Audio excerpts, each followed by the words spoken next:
Chapter 1. The first word I ever spoke alone. The room was quiet. The light was soft. My books were closed. My phone was off. I was sitting alone in the corner of my room. Outside, I could hear the world, cars passing, children playing, someone talking far away. But inside, everything was still. I was holding a notebook.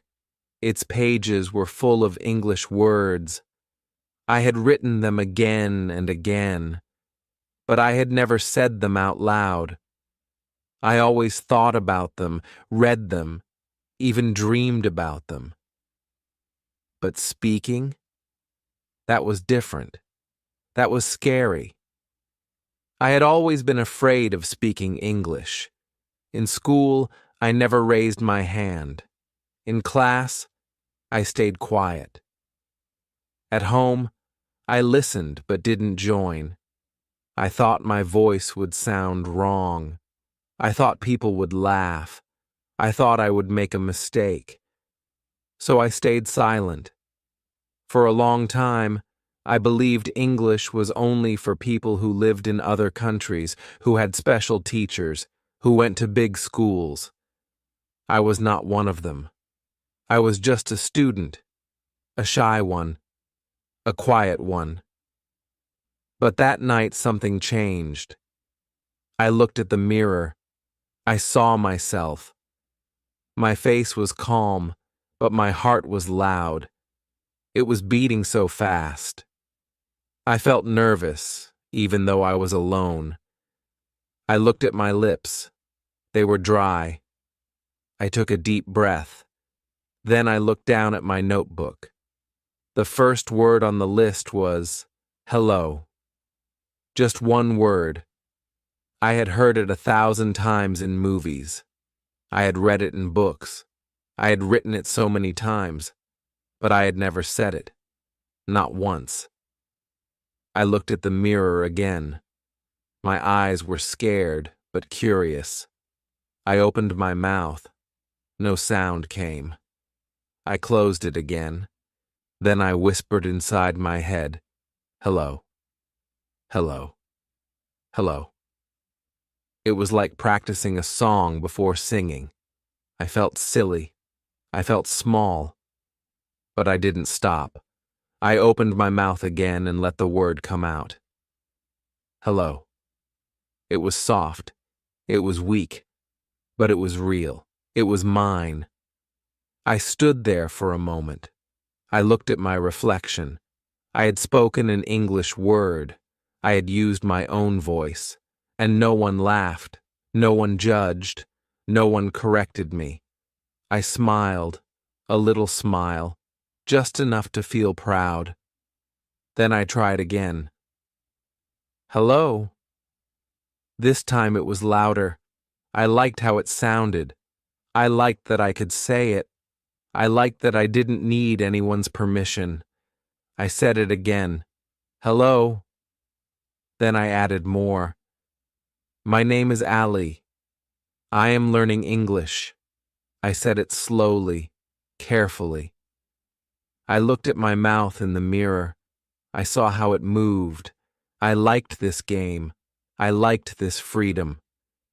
That night, I didn't stop at one word. I said 10, then 20. I made small sentences. I didn't care if they were perfect.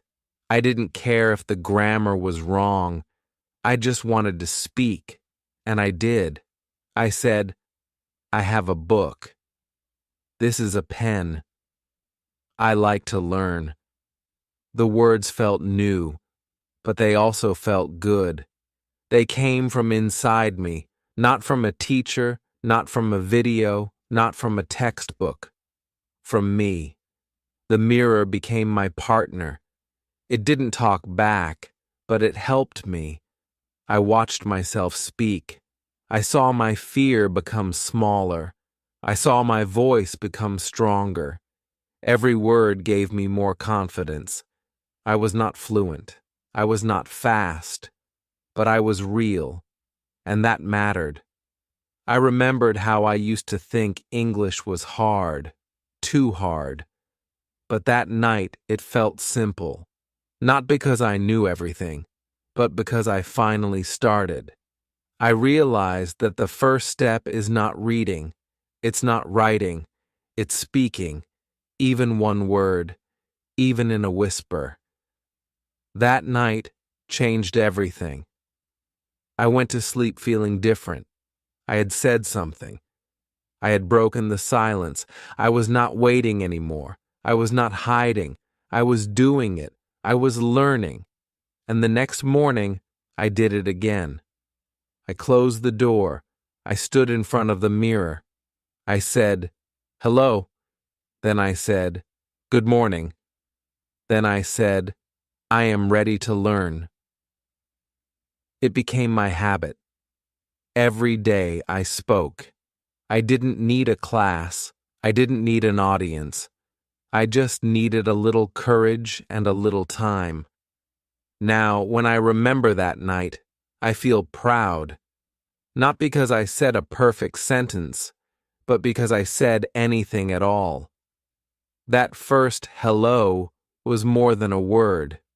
It was a beginning, a key that opened a door.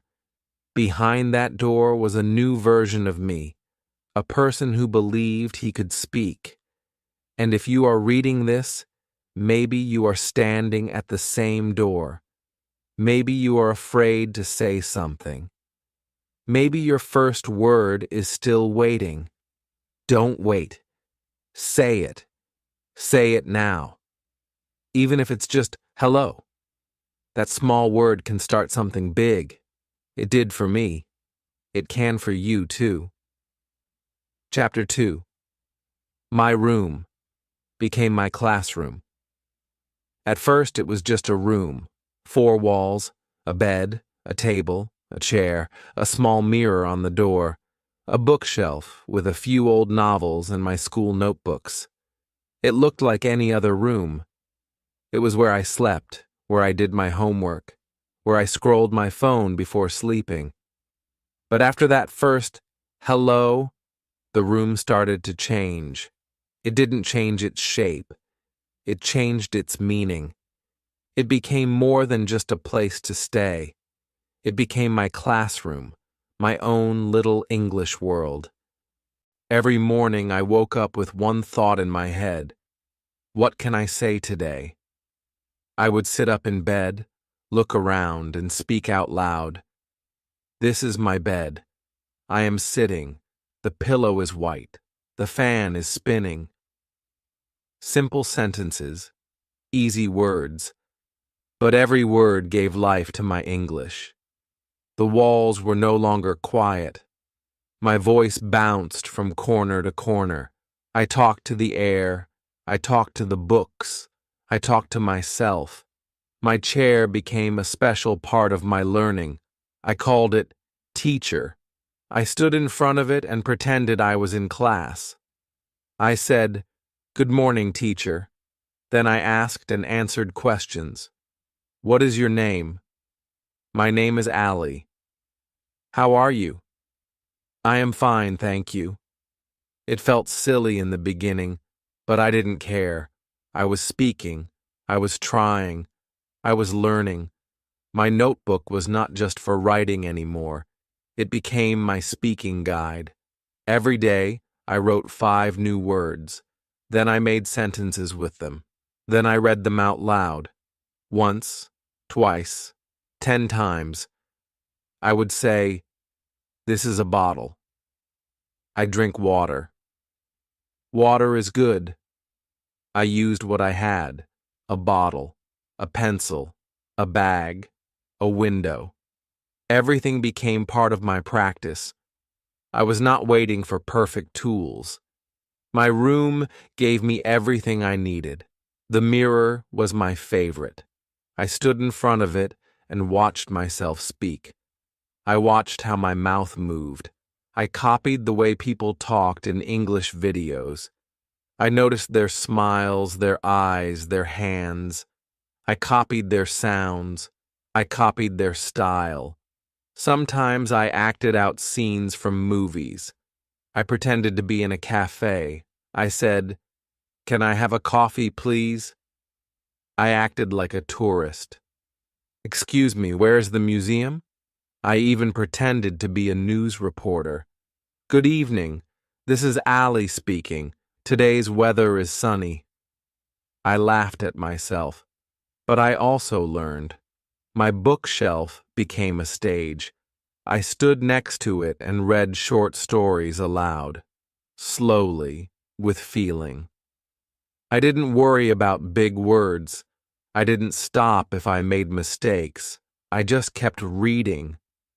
Reading made me feel like I was inside the story. Speaking made me feel like the story was inside me. My room was no longer quiet. It was full of English, full of learning, full of life. Every day brought something new. One day, I described everything I could see. The wall is white, the table is brown, the curtain is blue. Another day, I talked about what I was doing. I am sitting, I am writing, I am thinking. I kept it simple, but I kept going. I used my phone to find meanings when I didn't know a word. Then I used that word again and again. It became part of me. Sometimes I sang songs in English. I didn't sing well, but it made me happy. I repeated lyrics. I copied the accent. I learned new words from music. Sometimes I recorded myself speaking. Then I listened. I found my mistakes. I corrected them the next day. I was not afraid to sound strange. I was excited to improve. I remember one evening I stood in the middle of my room and said, "This is my classroom." It felt true. It was my school, my practice space, my confidence room. No one else was there. But I was learning more than ever. I was not waiting for a perfect environment. I had already created it. My room taught me something powerful. Learning does not always need money. It does not always need teachers. Sometimes it just needs a little creativity, a little courage, and a lot of speaking. My room listened to every word. It never laughed. It never judged. It became my safe place. My English grew there, day by day, word by word. And if you are reading this, maybe you are sitting in a room like mine. Maybe it feels small. Maybe it feels boring. But it can become your classroom too. Just start. Speak to your mirror. Talk to your chair. Describe your desk. Make your space your stage. Your voice is your teacher. Your room is your school. You already have everything you need. All you have to do is begin. Chapter 3. The Voice in My Head. Changed language. Before, everything in my mind was in my native language. My thoughts, my dreams, my feelings, they all had the same voice.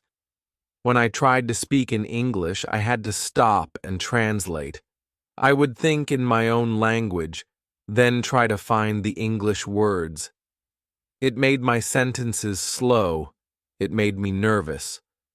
Sometimes the words didn't match. I would forget what I wanted to say. I would stay quiet.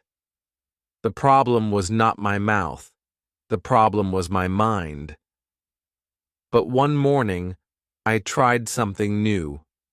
I woke up, opened my eyes, and said in my mind, "I am awake."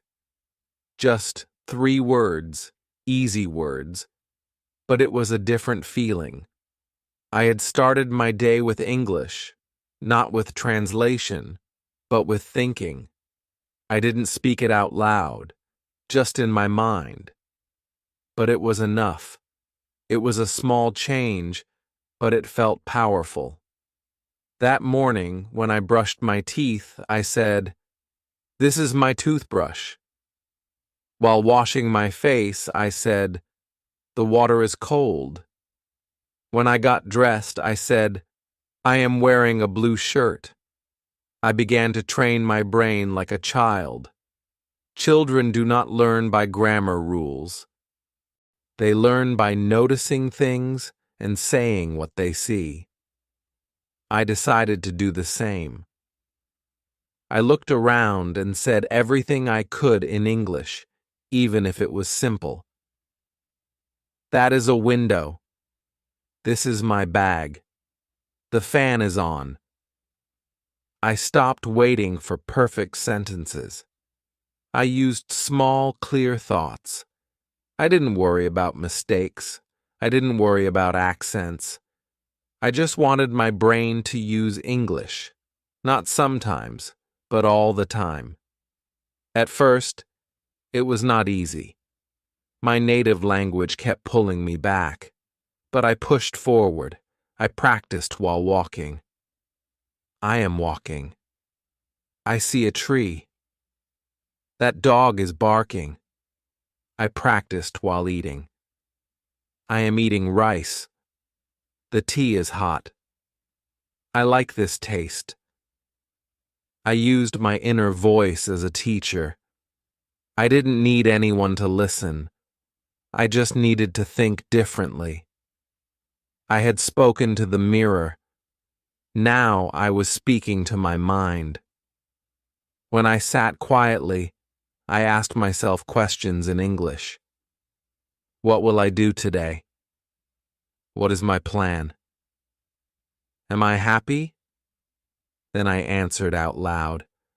I will study. I want to improve. Yes, I feel good.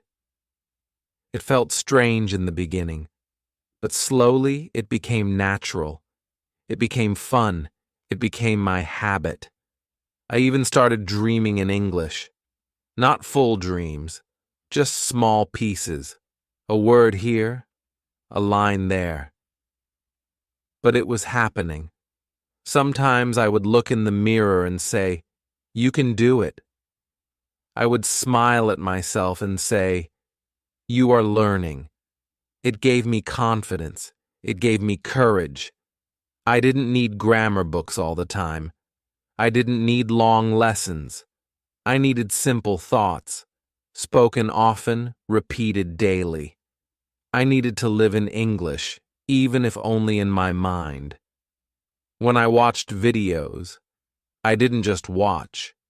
I repeated sentences in my head. I said them again later when I was alone.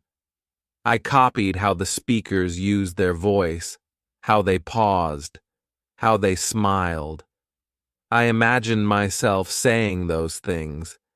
I imagined being in that place, having that conversation. And my brain slowly started to change. I stopped translating. I started speaking directly. The words came faster. The sentences felt easier. The fear became smaller. Even during boring tasks, I practiced. Washing dishes? I am washing a plate. Waiting for a bus? The bus is late. I am waiting. Looking out the window? The sky is blue. The sun is bright. English was not just a language anymore. It was a tool for thinking. It was a part of me. The more I thought in English, the more I wanted to speak. The more I spoke, the more I believed I could learn. I was no longer watching English from a distance. I was inside it, walking through it, living in it. I didn't need someone to tell me I was fluent. I knew I was improving because I could hear it in my thoughts. Some days were slow. Some days I forgot. But I always came back. I always reminded myself, one thought at a time. And now, when I think, I do not need to translate. I just speak. I just say. I just feel. That voice in my head?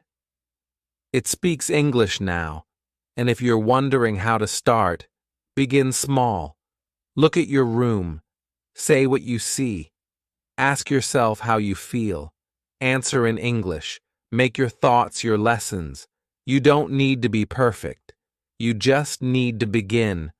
One sentence, one moment, one thought at a time. Let your mind become your classroom. Let your thoughts become your teachers. Let English live inside you.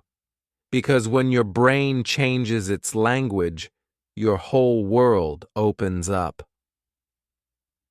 Chapter 4. Mistakes became my friends. In school, I was always quiet. Not because I didn't want to speak, but because I was afraid. Afraid of getting it wrong. Afraid of saying something stupid.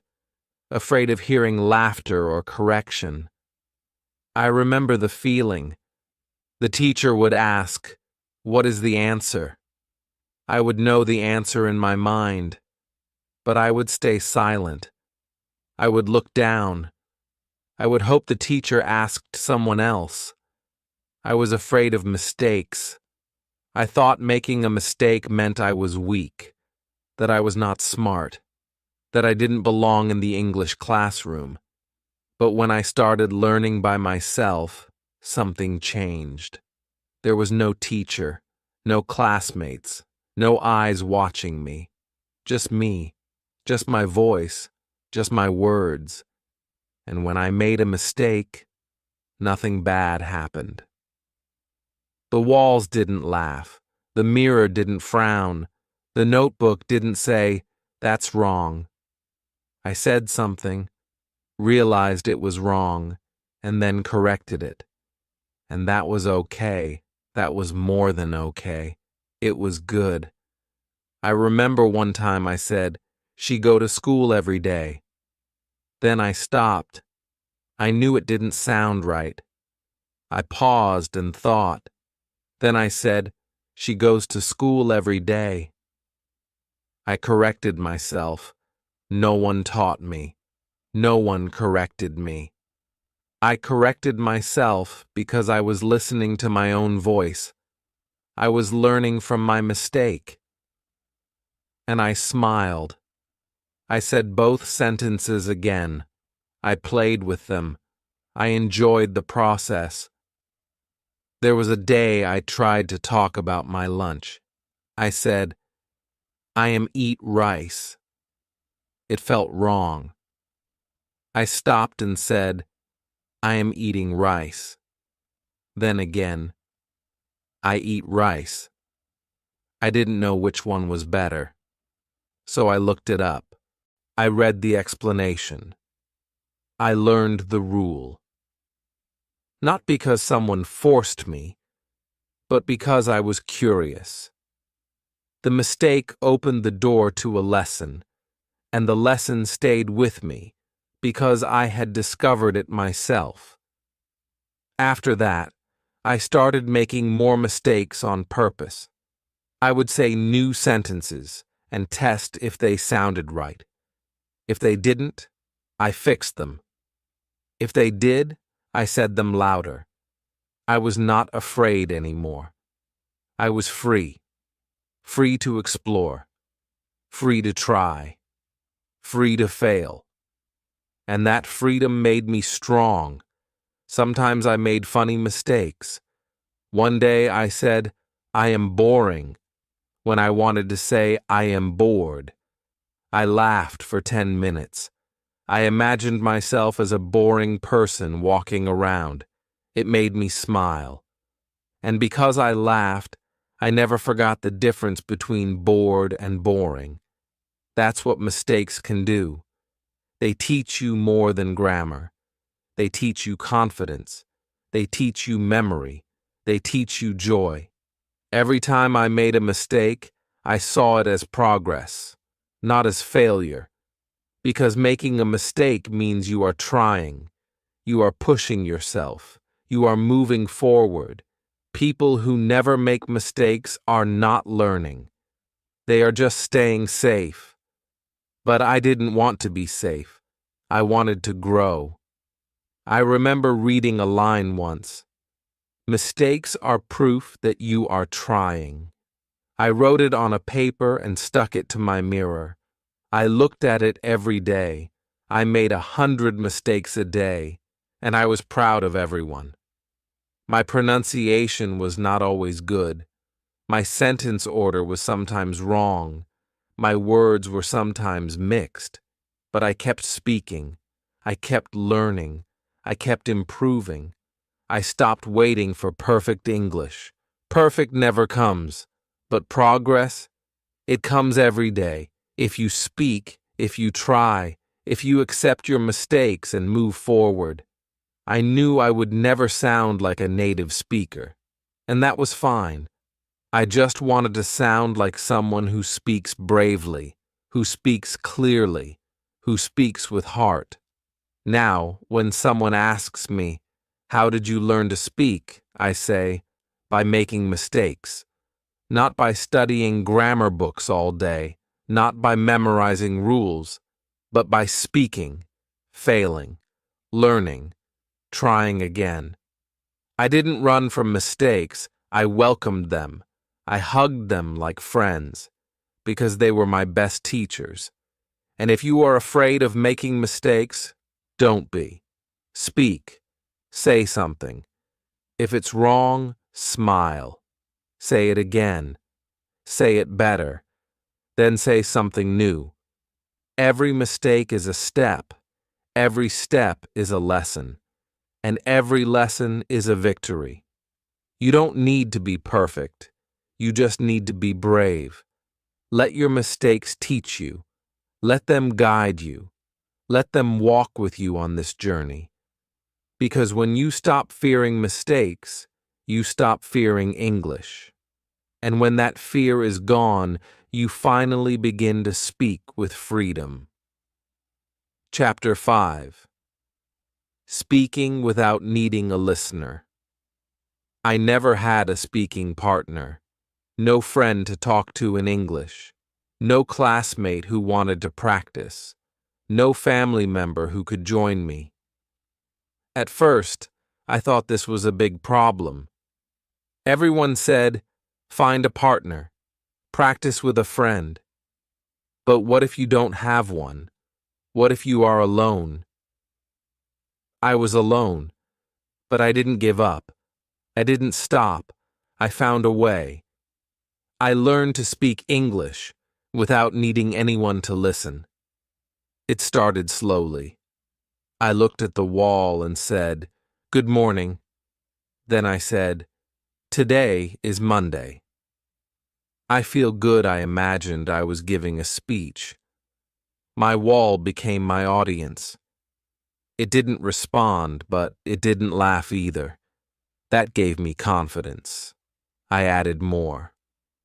"Today I will study. I will learn 5 new words." I smiled. I liked the sound of my voice.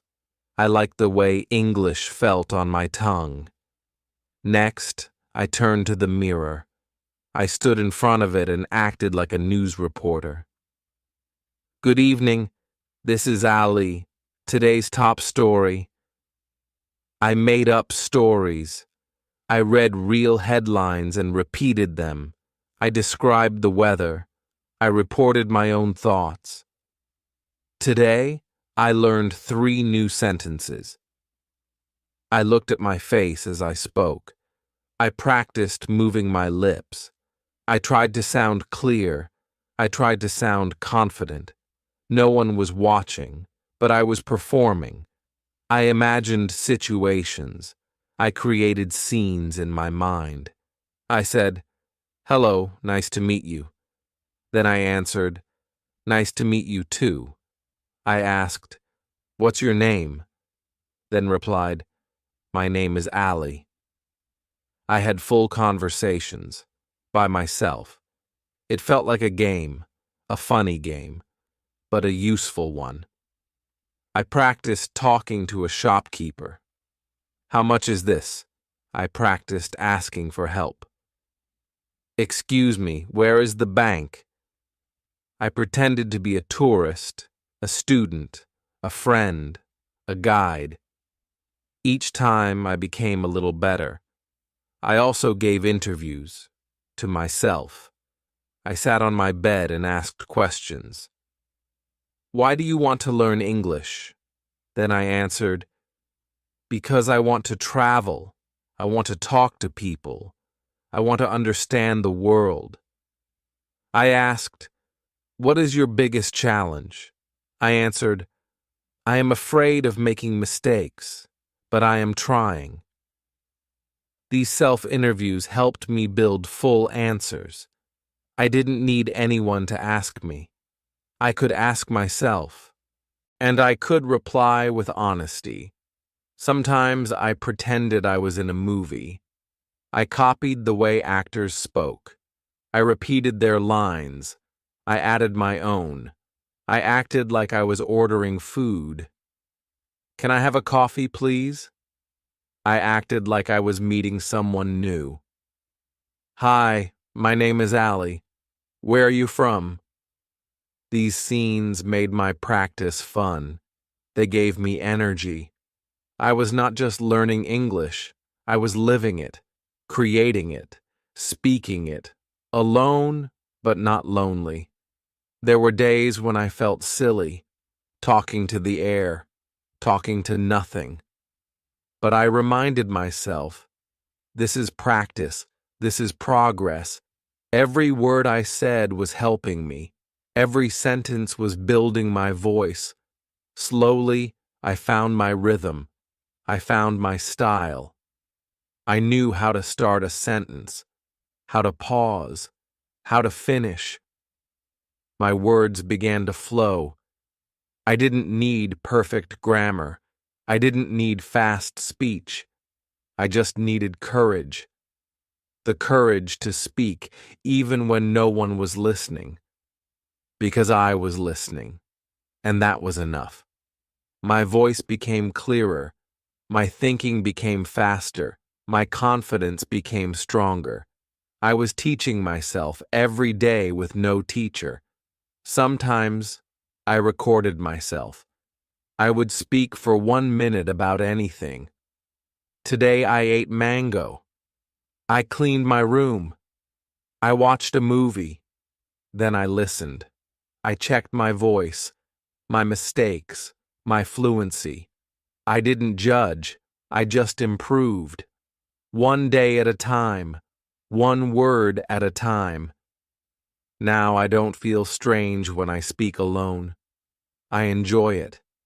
It is my time to grow, my time to focus, my time to be free. Speaking without a listener made me a better speaker. Because I stopped waiting, I stopped fearing, I started doing. If you are alone, do not worry. You can still speak. Your mirror is your friend. Your room is your audience. Your voice is your power. Don't wait for someone to talk to you. Talk to yourself. Talk with heart. Talk with purpose. Because when you speak alone, you are never really alone.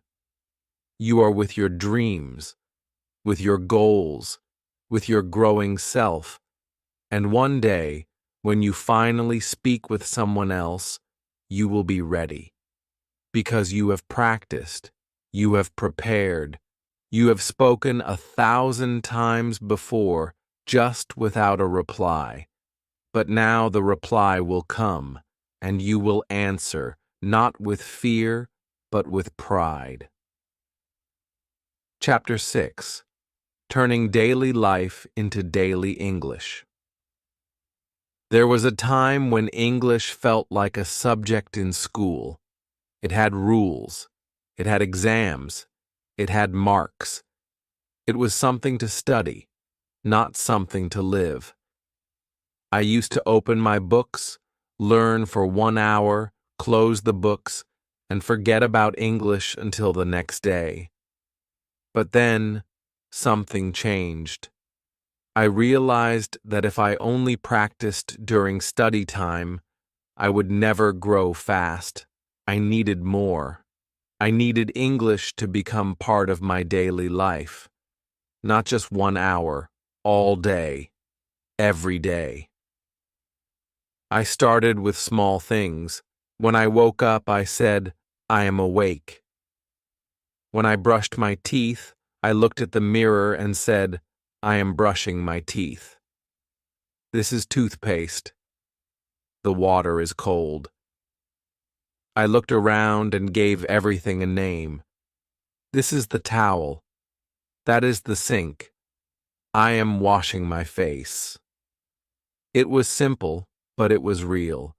I was using real English for real things. In the kitchen, I practiced more. I am boiling water. This is rice. The oil is hot. I said everything out loud, even if it was just one word. I opened the cupboard and said, this is salt.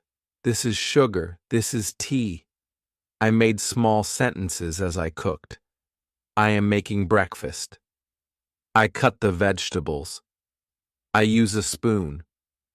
I didn't care if someone heard me. I didn't care if I sounded strange. I was learning. While walking, I spoke softly to myself. I am walking to the store. There is a tree. That man is running. I looked at the sky and said, the clouds are white. The sun is bright. The wind is cool. I was not sitting in a classroom, but I was learning more than ever, because now English was not just in my head. It was in my day, in my actions, in my life. Cleaning the room became another lesson. I said, I am cleaning the floor. This is a broom. I put the books on the table. I made my daily tasks my daily practice. There were no breaks from English. Every moment became a chance to speak. Every chore became a chance to grow. One of the best things I did was change the language on my phone. Everything became English. Settings, messages, apps. At first, it was confusing. I didn't understand some words, but I didn't switch back. I learned by using. I discovered meanings. I explored. Soon, I got used to it. English didn't feel like a second language anymore. It felt normal. I also started watching cartoons in English, simple ones, with clear voices. I listened. I repeated lines. I paused and copied the characters. What's your name? Let's go. I am hungry. These small sentences stayed in my mind. They were easy to remember, easy to use. I didn't need hard books or long lessons. I just needed fun, easy English that matched my level. Music helped too. I listened to English songs and sang along. Even if I didn't understand every word, I liked the sound. I looked up the lyrics. I practiced them. Slowly, I started catching phrases. I miss you. Stay with me. I believe in you. These words felt like friends. They stayed with me. They helped me feel the language. When I watched videos or movies, I didn't just watch. I talked back to the screen. I repeated lines. I copied accents. I paused and said the sentence myself. I didn't just sit and listen. I moved my lips. I used my voice. That made a big difference. Even in the shower, I spoke. The water is warm. I am washing my hair. I laughed sometimes, but it worked. I was surrounding myself with English. Every part of my life was becoming part of my learning. Now, English is not something I study. It is something I live. It is part of my morning, part of my meals, part of my walks, my phone, my music, my cleaning, my thinking. Everything has English in it. I didn't need a classroom. I didn't need a teacher. I just needed to bring English into my day. And you can do it too. You don't need extra time. You just need to use the time you already have. Talk while walking. Think in English while cooking. Describe things around you. Change your phone's language. Watch easy videos. Repeat what you hear. Let your daily life teach you. Because when English is everywhere, you start to speak without fear. You start to think without effort. You stop waiting for practice time because your whole life becomes practice. And that is how real learning begins. Quietly, naturally, one moment at a time, one word at a time, every day. Chapter 7. Thinking. Like an English speaker. For a long time I was stuck between two languages. My thoughts came in one, but my words had to come out in another. I always felt slow. I would think in my language, then translate. I would ask myself, how do I say this in English? I would build the sentence in my mind, word by word, and speak it with fear. Sometimes it worked, sometimes it didn't, but it always felt heavy, like carrying too many bags across a bridge. Then one day I stopped. I said, no more translation. I told myself, just speak the thought in English, even if it's simple, even if it's wrong. I started using small, clear words, not big vocabulary, not fancy grammar. I said, I am tired. I feel happy. That was good. Simple ideas, direct words, and something beautiful happened. I felt free. Instead of asking, how do I say this in English? I started asking, what do I feel right now? Then I said it the way I could. No translation, no comparison, just the thought, in English. At first, the sentences were short, but they were fast. They were alive. I was no longer dragging words across languages. I was thinking in English, and it felt light. I watched English movies differently. Before, I watched for subtitles. Now, I watched for style, for emotion, for the small things, how a person said, sorry, how they paused after, I don't know, how they laughed while saying, that's crazy. I noticed their voice, how soft it became when they were sad, how loud it was when they were angry. I saw that English was not just words, it was feeling, it was music, it was movement, so I copied them. I paused like they did. I used my hands, I changed my tone. I smiled while saying, thank you. I frowned while saying, I'm tired. I didn't just speak. I performed, not for anyone else, but for myself. I wanted to feel the words, not just say them. I wanted to make English a part of me, not just something I borrowed. When I heard someone say, let's go, I said it too, with energy. When I heard, I'm not sure, I whispered it the same way. I practiced tone. I practiced emotion. I practiced silence. I realized that good English is not fast. It's not perfect. It's real. It's natural. It sounds like a person, not a textbook. In the beginning, I still made mistakes. But I didn't stop, because I was not focused on rules anymore. I was focused on meaning. I started listening more to how something was said. not just what was said. I noticed how questions go up in sound. Are you okay? I noticed how strong feelings go down. I'm fine. These little things made a big difference.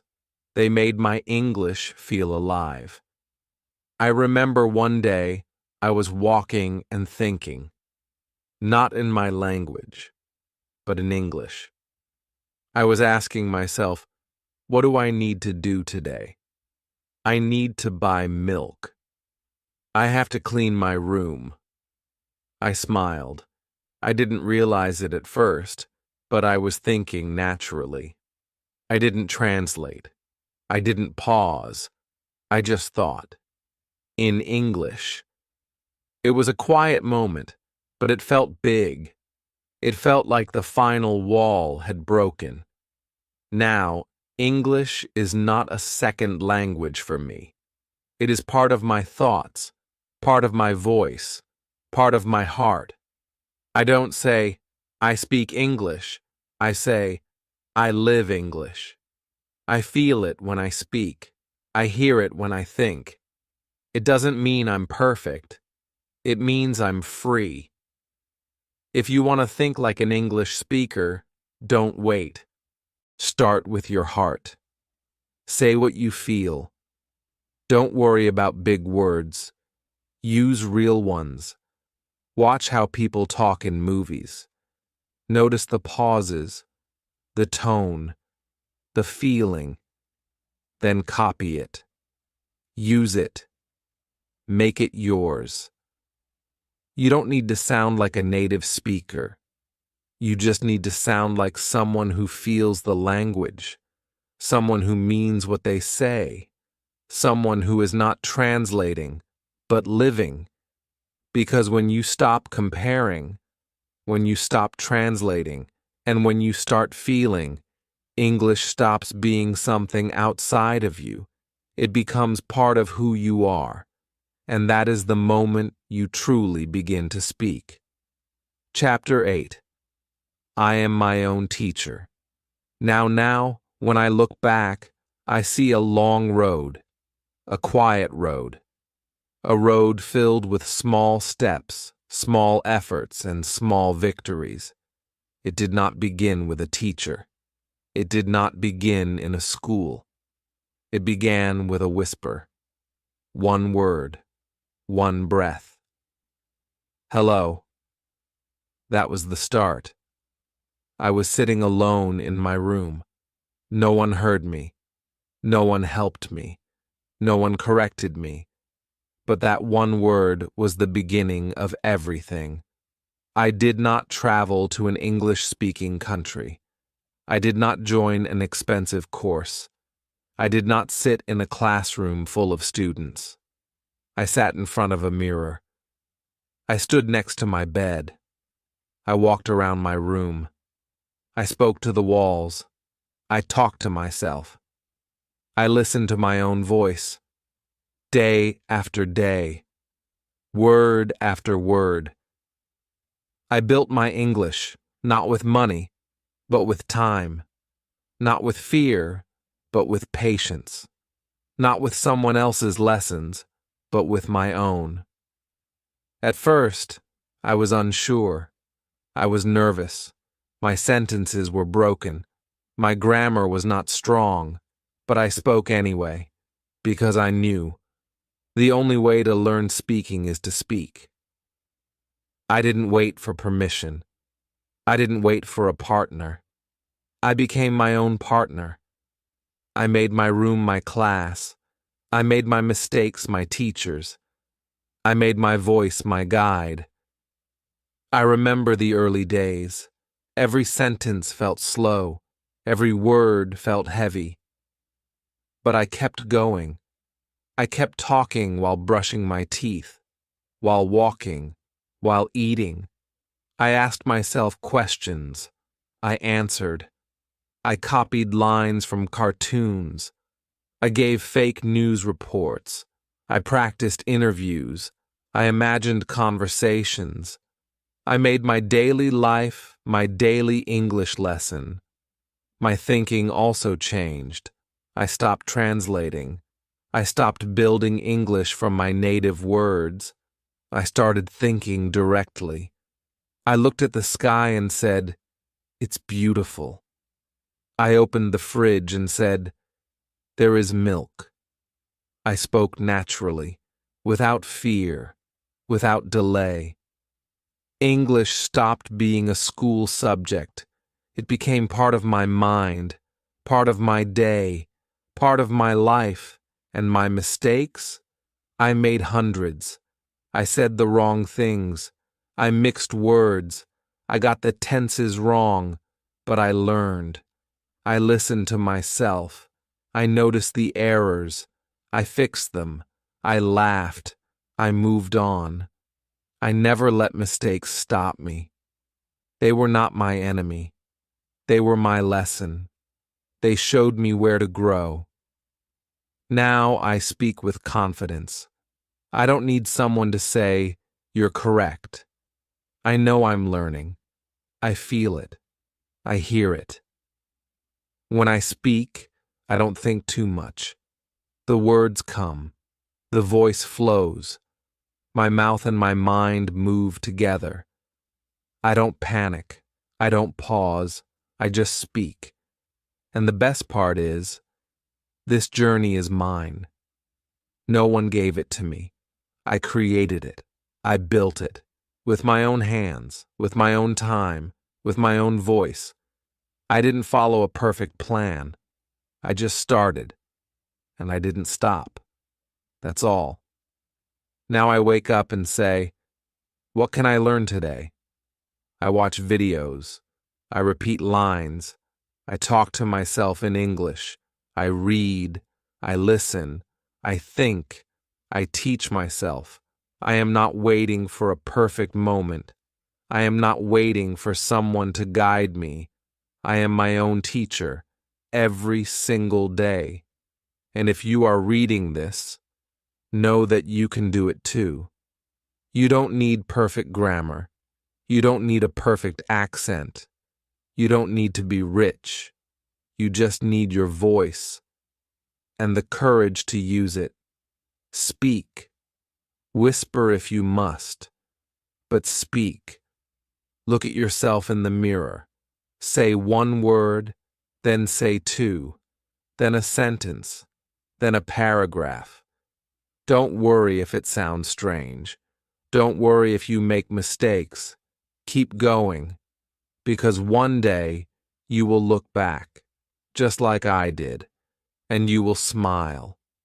You will remember the silence, the struggle, the funny mistakes, the small wins, and you will know I did this. I built my English, with my own hands, with my own will. I am my own teacher, and that, my friend, is real success.